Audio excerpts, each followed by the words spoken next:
Haleluya. Haleluya. Agak maju sudah. Tuhan, salam sejahtera dalam kasih Tuhan kita Yesus. Satu kehormatan bagi kami diundang di tempat ini oleh keluarga besar Pavilion. Terima kasih buat undangannya, terima kasih buat jemaat yang sudah hadir, yang sudah berdoa. Bahkan saudara, kami juga mohon maaf tidak bisa hadir di rumah duka, karena memang juga bertepatan juga ada jemaat yang Tuhan panggil kembali ke rumah Bapa di sorga. Jadi hari ini, malam ini adalah kesempatan yang indah kita bertemu bersama, saling menguatkan, saling menghibur satu dengan yang lain, karena memang itu yang Tuhan mau dalam kehidupan kita. Amin. Saya berkati dengan pujian, saya berkati dengan vokal grup, saya berkati juga dengan kesaksian pujian dari jemaat Tuhan. Haleluya. Jemaat Tuhan bicara tentang mengagumi ciptaan Tuhan. Dancing my soul, kami memuji kebesaran-Mu, mengagumi karya Tuhan. Amin. Tapi ada kalanya kita mau, saya rasa kita semua rindu bahwa Tuhan pun mengagumi karya kita. Amin, saudara. Dan semua berkarya selama kita masih di dunia. Saya melihat, saya rasa ini plafon adalah karya Bung Andi. Karya yang patut kita kagumi, saudara. Jadi ada karya yang kita kerjakan, saudara ya. Desainnya mirip-mirip, saudara. Insinyur Andi Pavilion. Ya, puji Tuhan, saya cari-cari karena konsep kita adalah konsep penghiburan dan konsep doa, konsep juga ada kata-kata ucapan syukur, saudara. Segala sesuatu yang terjadi itu semua sepengetahuan Tuhan. Amin, saudara. Puji Tuhan. Kebetulan contekan saya ketinggalan di gereja, saudara. Jadi saya nggak ada contekan hari ini. Saya mau catat, saudara. Untung saya nggak catat di kertas. Kipas angin banyak, saudara. Terbang catatannya, malu. Siapa yang pegang dia aja yang khotbah, saudara. Puji Tuhan. Ya, saya rindu kita memperhatikan dalam Mazmur pasal 90 ayat 1 sampai 12. Panjang juga, saudara. Saya melihat itu spanduk luar biasa, saudaranya. Haleluya. Kita semua bersaudara. Hanya saya ada di sana kan Sumatera Utara. Berarti saya diterima di sini. Saya harus Sumatera Utara, saudara ya. Ya, Bung Jiri ya, saya diterima di sini. Karena ada kata-kata Sumatera Utara. Ya, Mazmur pasal 90 ayat 1 sampai 12. Saudara, mari kita perhatikan sama-sama. Saya akan bacakan doa Musa, Nabi Allah. Tuhan, Engkaulah tempat perteduhan kami turun-temurun. Sebelum gunung-gunung dilahirkan dan bumi dan dunia diperanakan.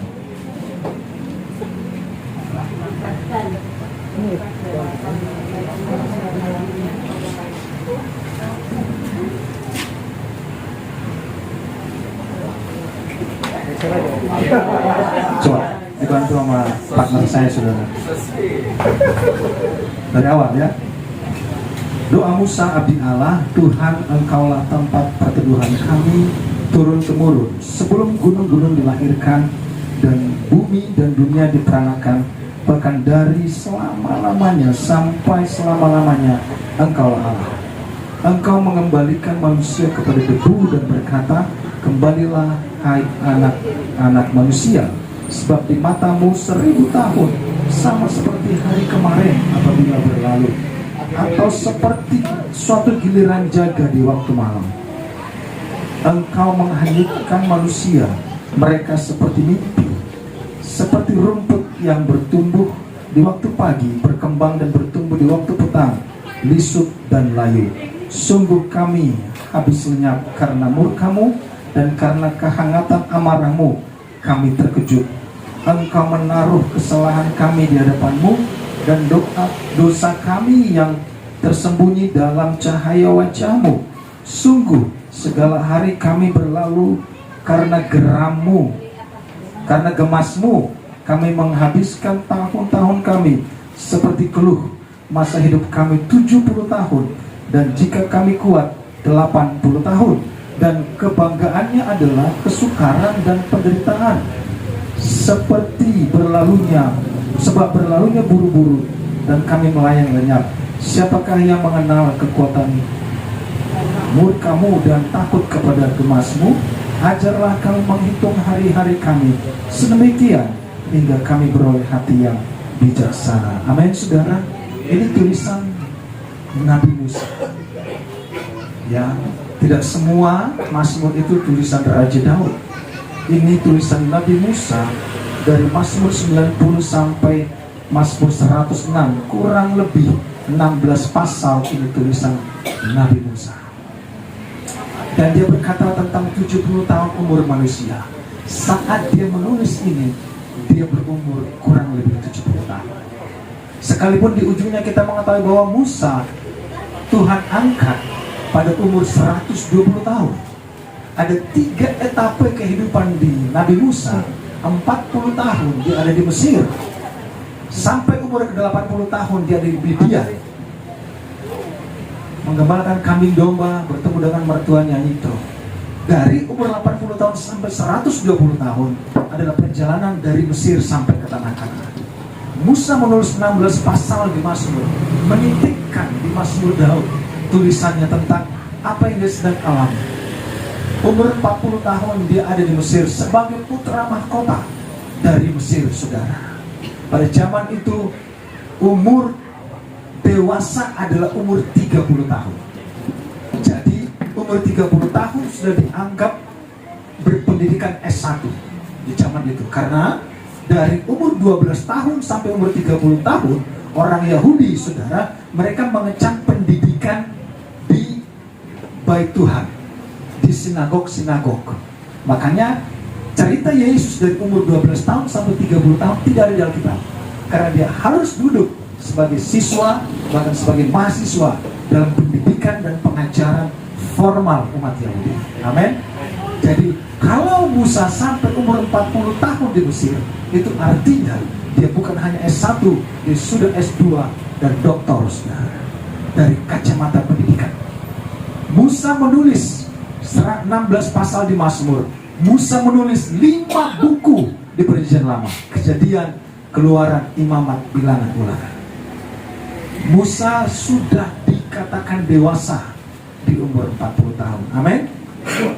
Saya selalu katakan saya dalam umur jelita, saudara. Sama dengan Bung Andi. Bung Andi sudah? Sudah. Sudah 50 tahun ya? Belum. Sama jelita. Jelang 50 tahun. Kalau umat Yahudi umur 30 dewasa, orang Indonesia umur 50 pun belum dewasa, saudara. Belum dewasa. Masih membutuhkan minum cucu, saudara. Macam-macam. Ya. Bahkan saudara umur 50 tahun, orang Indonesia belum dewasa. Kenapa? Waktu muda dimarahin mamanya, sudah tua dimarahin istrinya. Nah, itu saudara, nggak pernah dewasa. Nah, itu ngerinya, saudara, ya. Masih ya? Saudara, Musa sudah dewasa sehingga dikatakan di dalam tulisannya bahwa Tuhan, Engkaulah tempat perteduhan kami turun-temurun. Saya percaya keluarga besar Papilaya adalah keluarga yang percaya kepada Tuhan. Amin. Turun-temurun Tuhan menjadi tempat perteduhan. Bahkan almarhum Bung Adri, ya namanya, Bung Adri pun saya percaya Tuhan sudah tentukan segala sesuatu sehingga kita ada malam ini dalam bentuk bela sungkawa, kedukaan, juga penghiburan atas apa yang Tuhan sudah kerjakan. 1 jenderal hilang dalam keluarga besar. Ada berapa jenderal lagi hidup? Laki-laki? 3 ya? 3. Nah, bingung kenapa? Tapi dijaga gitu. Ada 3 lagi cowok yang hidup. Saya percaya seperti Musa katakan, tempat perteduhan turun-temurun. Biarlah kita semua turun-temurun menjadikan Tuhan tempat perteduhan kita. Amin. Semua anak-anak kita ke depan menjadikan Tuhan tempat perteduhan. Sekalipun banyak tantangan, lingkungan, godaan, saudara, untuk mungkin untuk naksir, untuk tetangga atau bagaimana, saudara tetap jaga. Tuhan menjadi berkedudukan bagi kita. Amin. Sebelum gunung-gunung dilahirkan dan bumi dan dunia diperanakan, bahkan dari selama-lamanya sampai selama-lamanya, Engkaulah Tuhan. Engkau mengembalikan manusia kepada debu dan berkata, kembalilah hai anak-anak manusia. Saudaraku, dalam setiap khotbah, ya, kemarin di Ibu Yovita 3 set langsung, saudara, khotbah dari malam, pagi, bahkan sampai ke pekuburan, tentang bagaimana kita adalah manusia dari debu yang kembali kepada debu. Kita semua diangkat dari debu dan dihembuskan nafas Allah, sehingga kita hidup diciptakan begitu sempurna oleh Tuhan. Kita kembali kepada debu. Umur itu sementara, nanti kita akan lihat, saudara. Bahkan sebab di matamu 1000 tahun sama seperti hari kemarin apabila berlalu, atau seperti suatu giliran jaga di waktu malam. Ukuran Tuhan berbeda dengan ukuran kita. 1000 tahun bagi kita itu 1 hari bagi Tuhan. Sehingga umur kita tidak akan pernah menyampai 1 hari Tuhan. Bahkan nenek moyang kita pun yang harusnya nyampe 1 hari, satu pun tidak ada yang sampai 1 harinya Tuhan. Kita semua hitungan jam di mata Tuhan. Kalau kita kita perhatikan lingkungan kita, saudara, bahkan ada yang punya anjing, yang kita punya ya, Molly, saudara. Itu anjing itu umurnya 88 tahun.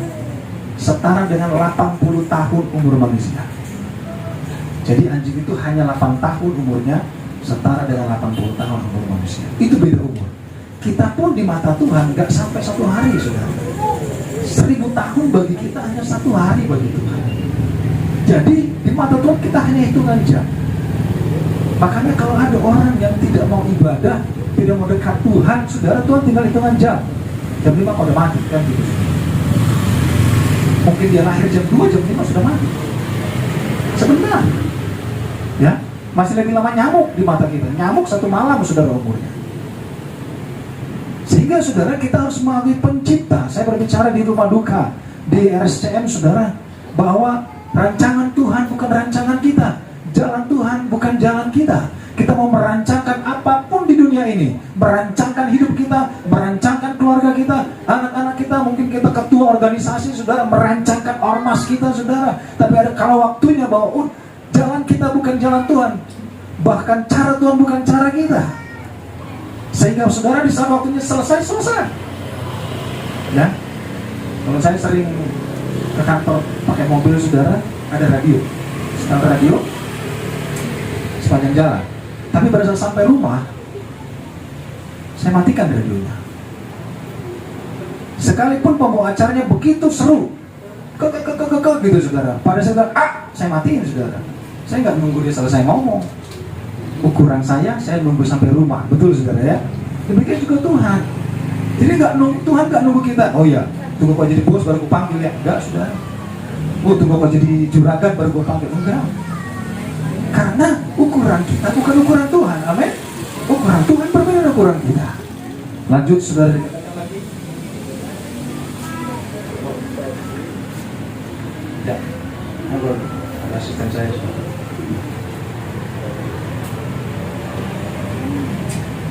Engkau menghanyutkan manusia, mereka seperti mimpi, seperti rumput yang bertumbuh di waktu pagi, berkembang dan bertumbuh di waktu petang, menyusut dan layu. Sungguh kami habis lenyap karena murkamu, dan karena kehangatan amarahmu kami terkejut. Ada kalanya memang Tuhan panggil kita, bisa karena Tuhan murka. Ada kalanya Tuhan panggil kita, sekali kan bilang Tuhan maha pengasih, maha penyayang. Woi, haleluya, luar biasa. Tuhan panjang sabar. Oh, haleluya, puji Tuhan. Tetapi ada kalanya Tuhan panggil orang pada saat Tuhan murka. Pada saat Tuhan sudah geram, pada saat Tuhan sudah tidak sabar lagi. Ini orang sudah dididik, sudah diajar, sudah dikasih sehat, dikasih napas, dikasih kehidupan, dikasih pekerjaan, saudara, dikasih listrik lagi, saudara. Tapi masih berkelakuan gak pernah dapat Tuhan. Ada kalanya Tuhan panggil orang di saat Tuhan murka.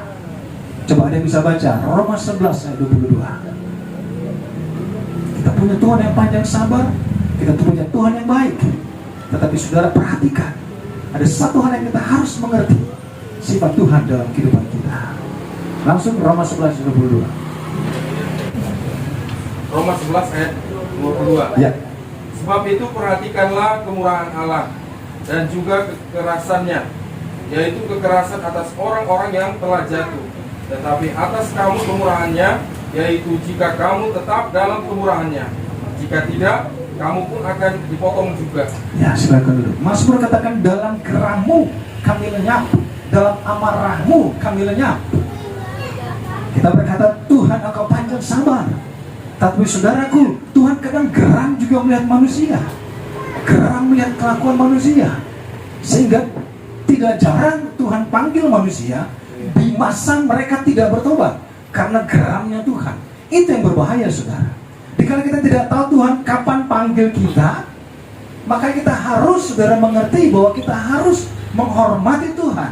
Kita harus percaya kepada Tuhan. Kita harus beribadah kepada Tuhan. Mau kita adalah otot besi tulang kawat sekalipun, saudara, hidup kita Tuhan yang punya. Amin. Tuhan tahu kita dari debu kok. Ada besi dari batu, saudara? Enggak. Mungkin debu campur batu ada, saudara. Tapi aslinya kita dari debu. Dari debu kembali kepada debu. Dan semuanya itu kita harus mengerti, ada kalanya. Bahkan Tuhan katakan, perhatikan kemurahannya, perhatikan juga amarahnya, kekerasannya. Makanya saudara, kita harus wanti-wanti dalam kehidupan kita. Kita nggak tahu waktunya kapan. Syukur-syukur waktu Tuhan baik dengan kepada kita. Syukur-syukur waktu kita sedang berkarya dan Tuhan kagum akan karya kita. Amin. Itu luar biasa.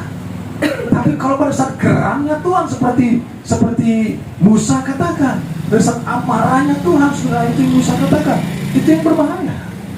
Makanya saudara, Tuhan berikan kita segala bentuk kapasitas, kemampuan, bahkan waktu Tuhan berikan. Sekalipun ukuran Tuhan, waktu kita hanya 2 jam katakan, saudara, di mata Tuhan. Tapi kita menggunakan waktu itu untuk hidup berkenan di hadapan Tuhan. Amin. Ya, lanjut.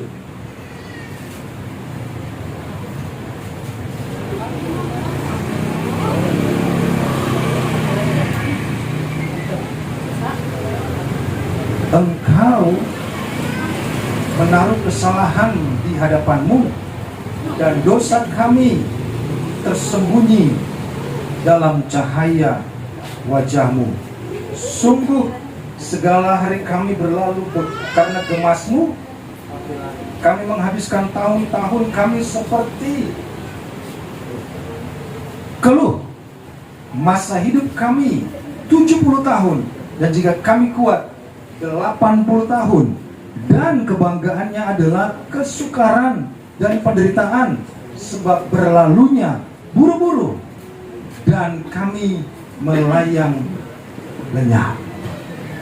Sudah ada takarannya, saudara. Amin. Kembali diingatkan dalam gerammu. Umur kami 70 tahun. Kalaupun bisa nambah dikit 80 tahun. Tetapi ceritanya itu cuma bicara tentang penderitaan, tentang kesukaran, tentang penyakit. Banyak kita melihat orang kalau sudah berumur, ngobrolnya bukan sinetron lagi. Ngobrolnya apa, saudara? Kamu pakai obat apa? Gitu, saudara. Ada resepnya enggak? Gitu. Ya, dulu pas menikah bawa Avon, saudara. Umur sekian sudah bawa Avitson, saudara. Kalau ibu gembala itu dulu sudah umur berapa itu? Suruh urut punggungnya, diurut punggungnya sampai capek. Nanti kalau pacaran dulu mungkin, mungkin ya, mungkin. Tapi kalau memang sudah jodoh ya puji Tuhan, haleluya, amin. Tapi seperti itu. Gak selamanya kita bawa parfum, saudara. Ada kalanya sudah mulai bawa macam-macam, saudara. Balsam dan sebagainya. Minyak angin, minyak kayu putih. minyak cap kampak saudara, semua ada saudara. Minyak jelantah. Mungkin Bung Andi masih simpan minyak Papua, saya nggak tahu saudara ya. Pokoknya ada aja saudara. Makanya tubuh kita ini memang sudah ada ukurannya. Tubuh kita sudah ada kadarnya saudara. Dan itu yang harus kita mengerti, bahwa umur batas 70 tahun. Apapun yang kita kerjakan saudara, tetap ada takarannya. Tidak mengenal kaya atau miskin, tidak mengenal apapun statusnya, Tuhan sudah kasih takaran 70. Kalaupun sampai 80, itu sudah bonus. Yang dipikirkan juga sudah bukan yang terlalu cemerlang saudara. Itu ukuran yang Tuhan beri. Dan kalau kita melihat orang saudara, saya sampaikan di rumah duka waktu itu di RSCM saudara, bahwa ke rumah duka lebih baik pada ke rumah pesta. Karena di rumah duka kita melihat akhir dari segala sesuatu. Di rumah duka kita melihat itu akhir dari segala sesuatu ada di sana. Dan kita pun sedang ngantri ke sana saudara. Tetapi sebelum ke sana, apa yang kita sudah kerjakan di hadapan Tuhan? Sebelum ke sana, apakah kita orang yang berkenan di hadapan Tuhan? Sebelum ke sana, apakah hidup kita betul-betul menyenangkan hati Tuhan? Atau hidup kita berkenan dengan orang lain saja? Atau hidup kita hanya menyenangkan orang lain saja? Apakah hidup kita sedang berjalan kepada menyenangkan orang-orang di sekitar kita? Yang ujungnya mereka pun tidak akan bisa membantu.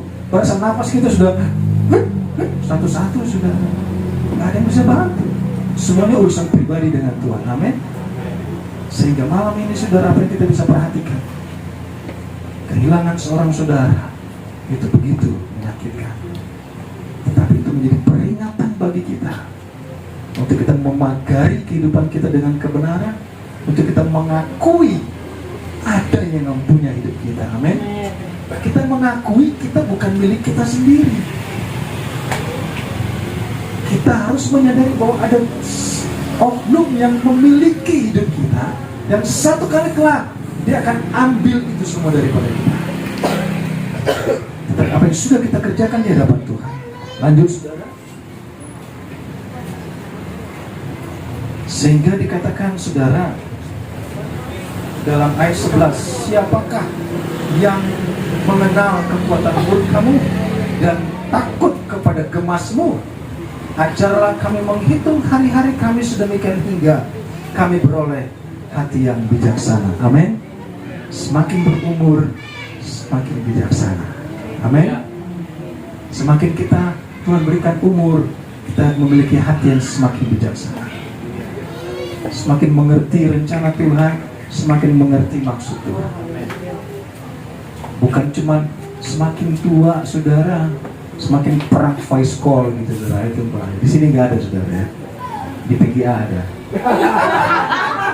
PGA berapa? PGA ada 3. Iya. Makanya semakin tua semakin bijaksana. Ada masalah dibicarakan secara bijaksana, diputuskan secara bijaksana. Bahkan bagaimana kita mengambil sikap buat keluarga, sehingga Yosua katakan, terserah kamu mau beribadah kemana, tapi aku dan seisi rumahku, aku akan beribadah kepada Allah yang hidup. Amin saudara. Gak perlu malu beribadah, gak perlu malu tenteng Alkitab saudara. Jangan kita lebih bangga tenteng golok daripada tenteng Alkitab. Amin saudara. Kita lebih bangga tenteng Alkitab, karena ini adalah pedangnya Tuhan. Amin. Ini pedang roh yang bisa membelah jiwa dan raga, yang bisa memisahkan jiwa dari roh. Ini Tuhan punya. Kita pegang ini saudara, kita baca ini, kita semakin bijaksana. Kita akan semakin diberi hikmat, sehingga Roma 12 ayat 1 berkata, bawalah hidupmu saudara, persembahkanlah tubuhmu sebagai persembahan hidup yang kudus dan berkenan kepada Tuhan, karena itulah ibadahmu yang sejati. Ayat 2 dikatakan, janganlah kau serupa dengan dunia ini, sehingga kau memperoleh hati bijaksana. Kau bisa mengerti, memisahkan mana yang baik dan mana kehendak Allah, mana yang tidak. Amin. Sehingga dikala kita beribadah, mempersamakan tubuh kita, keluarga kita kepada Tuhan, ayat 2 disambung, kita semakin bijaksana, semakin kita mengerti mana kehendak Tuhan, mana yang bukan.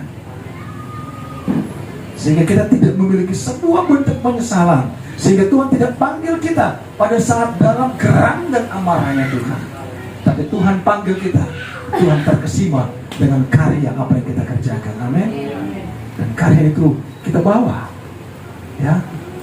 Wahyu 4 ayat 12 katakan bahwa berbagilah orang-orang yang mati sekarang ini, karena segala perbuatan mereka akan mengikuti mereka. Amin, saudara. Bahkan dalam khotbah dikatakan, nama baik lebih baik daripada minyak yang harum, nama baik lebih baik daripada harta kekayaan. Jangan sampai kita, saudara, dikenal orang, wih, siapa yang mati? Tuh, preman tuh yang dulu makan orang gitu. Jangan. Tapi nama baik lebih baik, lebih berharga daripada segala harta yang kita kumpulkan selama kita hidup di dunia. Amin. Sehingga orang mengenang kita, oh luar biasa, ini karyanya dia, ini karyanya dia, ini karyanya dia. Dia memiliki nama baik yang selalu diingat orang. Sekalipun kita punya motor Harley, saudara, orang tidak akan bilang, mana tuh? Oh itu, yang mati yang punya motor Harley. Enggak senang juga, saudara. Bagus kedengarannya, tapi jauh lebih berharga kalau kita meninggalkan nama baik dalam kehidupan kita. Amin. Sehingga orang melihat dia orang yang bijaksana, dia orang yang mengerti kehendak Tuhan, mana kehendak Tuhan, mana yang bukan. Puji Tuhan, ini firman Tuhan bagi kita semua, menjadi nasihat, menjadi pelajaran bagi kita. Apa yang terjadi di sekitar kita menjadi pelajaran bagi kita. Dan kami atas nama Gembala Jemaat GBD Sekarang Mulia mengucapkan turut berduka atas berpulangnya Bung Adri Papilaya, kehilangan seorang saudara di tengah-tengah keluarga besar Papilaya. Doa kami penghiburan sejati menjadi bagi keluarga besar yang ada, dan mari kita bersama-sama bergandengan tangan untuk menyongsong segala kebaikan Tuhan ke depan. Puji Tuhan, kita berdiri, ajar kami Tuhan.